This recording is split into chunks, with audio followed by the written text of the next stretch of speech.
Buenos días, buenas tardes o buenas noches, dependiendo el horario en que ustedes estén oyendo este audio. Mi nombre es Ari Yair Andrade y soy de Tehuacán, Puebla, México. Desde aquí les mando un saludo, un abrazo, hermanos. Y continuando con este tema pero tan interesante y de verdad que es de impacto sociopolítico, como nos venía comentando nuestro hermano Salomón. Vamos a dar una lectura.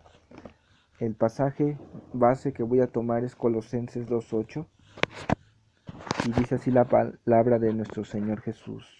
Mirad que nadie os engañe por medio de filosofías y huecas sutilezas según las tradiciones de los hombres conforme a los rudimentos del mundo, no, no según Cristo. La palabra es firme. Debemos de saber cuál es el pensamiento de nuestro Señor Jesús para que no nos desviemos en filosofías huecas. Y bueno, siguiendo este tema, lo triste es que se está enseñando en institutos bíblicos y no secular también. En el caso de los lugares aquí en las escuelas de México, pues en lo personal he visto cómo se imparte este tema y cómo se está fomentando una tolerancia hacia la tendencia homosexual, la tendencia lésbica, y esto está haciendo que nosotros que atacamos al pecado, a este pecado por medio de la palabra, nos tachen de intolerantes, nos tachen quizás de fóbicos, pero sabemos que la palabra nos dice en Judas que tenemos que contender ardientemente, y como lo había expuesto muy bien nuestro hermano Salomón en, en una ocasión, que da a entender en un sentido como los gladiadores que tenían que luchar a muerte. Así nosotros debemos de defender la verdad. Bueno, vamos a tocar con qué está relacionado la teología de género. Una de ellas es el ecumenismo. El ecumenismo viene de ecumen, que significa toda la tierra habitada. Ahora, aquí en la teología de género se utiliza en el sentido incorrecto, diciendo que todas las religiones llevan al mismo Dios, que todos tenemos un mismo Dios, que no importa que seas budista, que seas de testigo de Jehová, que seas adventista, tú puedes llegar al cielo y que todos tenemos el mismo Dios. Pero la palabra dice claramente que Jesús dijo, yo soy la verdad, yo soy el camino, la verdad y la vida, nadie viene al Padre sino por mí. Entonces, Jesús solamente es el camino, Jesús solamente es el puente hacia el Señor, hacia el Dios Padre. Ahora, tenemos que notar claramente que hay una parte positiva en el sentido de una unión entre iglesias, pero en la sana doctrina. Iglesia viene de eclesía, que es asamblea o reunión, pero también iglesia viene de una palabra que se llama koinonía, que significa comunidad, lo que da a entender un compañerismo. Y eso es lo que debe de haber en la iglesia, una unión, hermano con hermano, iglesia con iglesia, pero una unión basada en el amor, en el interés mutuo, sabiendo que nosotros no somos autosuficientes, que nos necesitamos el uno y el otro. Eso es lo que debemos de tomar en cuenta, hermanos. Ahora también se relaciona con la nueva era que está muy relacionado con la orden de los Illuminati, el nuevo orden mundial. Lo vemos ya muy reflejado a través de la globalización. La globalización se define como una unión sociopolítica, cultural, pero también económica, que busca unificar al mundo.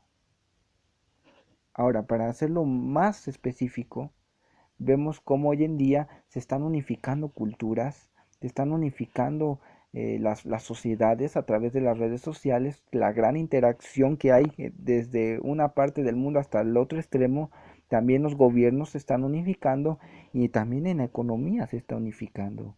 Ahora, dando rápidamente un ejemplo, el neoliberalismo es una corriente ideológica, pero en el aspecto económico, que busca el nuevo orden mundial, porque busca privatizar todas las empresas del Estado.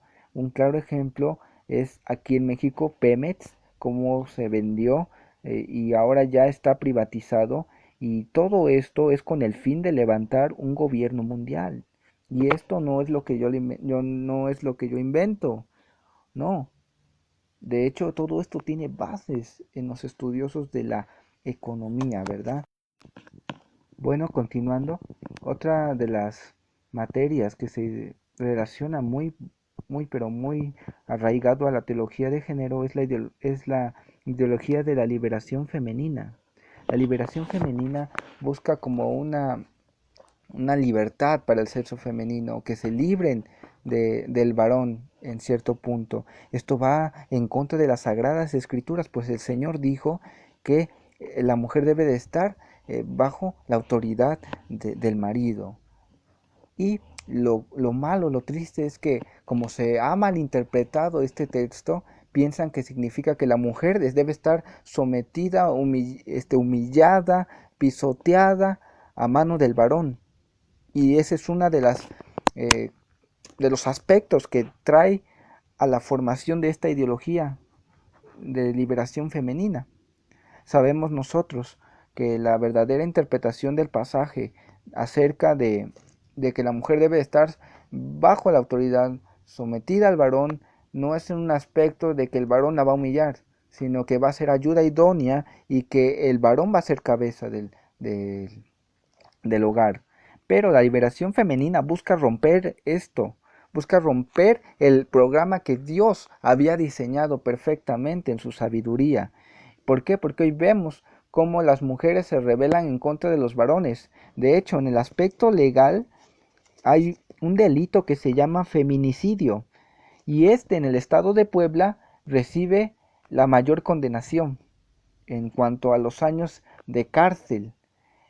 Estábamos estudiando acerca de los diferentes delitos, como es el homicidio, como son los fraudes, como son las tratas de blancas, y vimos que el que tiene más condenación, de 20 a 70 años, es el feminicidio, que es matar a una mujer. Entonces vemos cómo se está rompiendo en la sociedad esa estructura que el Señor Jesús, el Señor había puesto, que debería de haber un orden, porque el Señor es un Dios de orden. Varón como cabeza y la mujer como ayuda idónea. Y los hijos deben de estar sujetos a los padres. Y eso es lo que vamos a ver después, ya las enseñanzas de la teología de género. Pero por lo mientras, vamos a concluir en este pequeño aspecto que la ideología de esto de la liberación femenina lo que está trayendo es una ruptura en la familia. Una ruptura en donde ahora la que manda es la mujer y el hombre queda sometido muchas veces en varios hogares. Eso es triste porque el hombre está perdiendo la autoridad en el hogar. Y todo esto está trayendo así una fragmentación que vemos en sus inicios en la primera caída de Adán y Eva, como la caída del matrimonio. Pero vamos a ver más adelante sobre las enseñanzas de la teología de género. Primero, la teología de género afirma que Dios es asexual y que Dios no tiene sexo. Bajo esta declaración creen y fomentan lo siguiente, que Dios no hace diferencia de sexo. Lo mismo es el hombre que la mujer, el hijo que el padre, el homosexual que la lesbiana. Todos son recibidos por Dios sin ningún problema, pues Dios no tiene sexo. Todos tienen los mismos derechos y oportunidades. Por eso ahora encontramos iglesias de homosexuales y lesbianas sin que nadie diga nada. Ahora esto es grave, ¿verdad? Porque cuando dice que Dios no hace distinción, vemos Hechos 10:34, Romanos 2:11, pero se refiere en cuanto a la salvación. Porque una de los principios hermenéuticos es que leamos el contexto inmediato. Y el contexto nos dice claramente que Dios no hace acepción en cuanto a recibir a alguien para salvación. Un homosexual, una lesbiana, puede recurrir al Señor, pedirle perdón por sus pecados y Dios la salva o lo salva. Pero el que le permita vivir así, eso sí no está. No está. escrito en la Biblia, que Dios permita que sigan en su abominación delante de Dios, porque dice la palabra en la epístola de Pedro, sin santidad nadie verá al Señor. Entonces automáticamente el Señor nos advierte que sí nos acepta para limpiarnos, pero nos ama tanto como para dejarnos así en nuestros pecados y delitos. Y también esta teología fomenta que todos tienen derechos y obligaciones. Por eso vemos hoy en día que están haciendo marchas en contra de que se les esté impidiendo adoptar hijos a los homosexuales. También vemos como hoy en día en el aspecto legal, vemos que a la mujer se le está, como habíamos visto, se le está dando más preferencia que al varón en cuanto a los derechos. Y también vemos que con esta teología de género vemos tanta desintegración del modelo bíblico del orden familiar, porque ahora los padres no pueden regañar a sus hijos, no los pueden corregir con vara, como dice la Biblia, porque ellos los denuncian, como en Estados Unidos, denuncian a sus padres y los meten en la cárcel, por lo tanto hacen lo que quieren los hijos. Pero la Biblia ya lo había considerado en Isaías 3:12, Isaías 4:1 y Miqueas 7 del 1 al 6. Ahora, también en algunos países, el quien haga distinción de sexo, según esta ideología de género, se hace acreedor a una falta legal y los pastores y predicadores sufren porque ya no pueden predicar en los púlpitos en contra del homosexualismo porque son encarcelados o son multados. Pero nosotros somos llamados a contender ardientemente por la fe que fue dada una vez a los santos. Y también dice la Biblia que en base a muchas aflicciones entraremos en el reino de Dios, así que no temamos, hermanos. Debemos predicar en contra de estas falsas enseñanzas.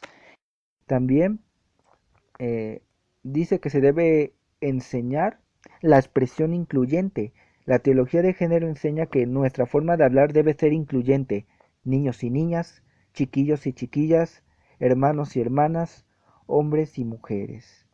Y aquí también entra la alta crítica radical, una de las materias que se formaron cuando se empezaron a descubrir papiros de los textos de la Biblia con ciertas variantes. La alta crítica radical es una materia que descarta la fidelidad absoluta de las Sagradas Escrituras porque busca encontrarles errores, ¿verdad? Y la alta crítica radical vamos a definir rápidamente para que tengamos una idea de lo que busca esta materia de la alta crítica radical. La alta crítica radical tiene su fundamento en la crítica bíblica. Se dice que la crítica bíblica es un estudio serio y especializado, dividido en crítica baja y en crítica alta. Posiblemente la crítica bíblica tuvo su parte positiva, sin embargo, esta fue afectada por escépticos al grado de que en nuestro tiempo el término se relaciona a crítica destructiva de las Sagradas Escrituras, que descartan la fidelidad de las Sagradas Escrituras. Y esta materia, junto con la teología de género, están trabajando para modificar los textos originales y las traducciones de la siguiente manera. En los originales, toda vez que se encuentra una referencia a Dios, y si aparece en género masculino, debe modificarse, según ellos, por su forma neutra, para que no excluya a hombres, mujeres, homosexuales, lesbianas y otros. En las traducciones se pide que cuando aparece alguna referencia a Dios en masculino, se cambie por neutro, si se encuentra la forma para el idioma al que se está traduciendo, o en su defecto, hace la mención extensiva del género femenino seguido del masculino. Un ejemplo, si la Biblia dice la humanidad, se debe poner hombres, mujeres, homosexuales y lesbianas. En Juan 3:16 ellos le ponen, porque de tal manera amó Dios al mundo, bueno, eso dice en lo correcto, pero ellos lo modifican diciendo, porque de tal manera amó Dios a los hombres, mujeres, homosexuales, lesbianas, en lugar de mundo. Y ahora, anteriormente, Los teólogos se preguntaban cómo puede ser que el anticristo lograría liderar una superiglesia durante la gran tribulación si las escrituras no se ajustaban a sus pretensiones. Pero ahora con el ecumenismo, la nueva era, la alta crítica radical, ahora nos estamos dando cuenta de que se va a hacer una Biblia preparada, modificada para sus intenciones, para lograr unificar criterios y tener una Biblia que incluya a hombres, mujeres, hombres y lesbianas por igual. Un ejemplo claro, usted lo puede buscar en internet, ya se ha sacado la Biblia para los homosexuales. Entonces estamos viendo claramente cómo se está perdiendo, ¿verdad? Todos los principios familiares, morales, todas estas filosofías están atacando también a la iglesia. Por ejemplo, vemos muchas iglesias en México, en Estados Unidos, que le abrieron las puertas al homosexualismo. Ellos se defienden con decir que Dios no hace acepción de personas. Y de hecho, ellos malinterpretan el contexto, porque recordemos que la hermenéutica nos dice que debemos de considerar un texto en base al contexto inmediato. Y, por ejemplo, Hechos 10:34, Romanos 2:11, dice que Dios no hace acepción, pero en el referente a la salvación. Un homosexual se puede arrepentir, una mujer lesbiana se puede arrepentir y Dios salva, porque no hace acepción para la salvación. Ese es el sentido correcto de estos pasajes. Pero nos ama tanto el Señor que obviamente no nos va a dejar así como venimos, sino nos va a perdonar y nos va a cambiar, nos va a transformar. Y la Biblia dice claramente que también Dios juzga sin acepción. Primera de Pedro 1:17, Colosenses 3:25. Por lo tanto, vemos que claramente la Biblia no se contradice. Tanto dice que no hace acepción de personas, pero en el sentido de la salvación, y también dice que no hace acepción en juzgar la maldad, como lo habíamos visto en Pedro y Colosenses. Entonces, debemos entender, hermanos, que la ideología de género es destructiva. La ideología de género busca romper el modelo familiar cristiano. Lo busca romper. Y nosotros, como siervos de Dios, debemos de luchar, debemos predicar, y aunque nos tachen de intolerantes, de antiéticos, debemos primeramente amar la verdad. Debemos de amar las sagradas escrituras, porque el Señor viene pronto, y aquel que se avergonzare del Hijo del Hombre, también Él se avergonzará de Él en presencia de sus santos ángeles. Dios les bendiga, hermanos. Espero que haya sido una bendición este material que les comparto, y estamos en contacto, hermanos. Un saludo desde Tehuacán, Puebla, México. Dios les bendiga.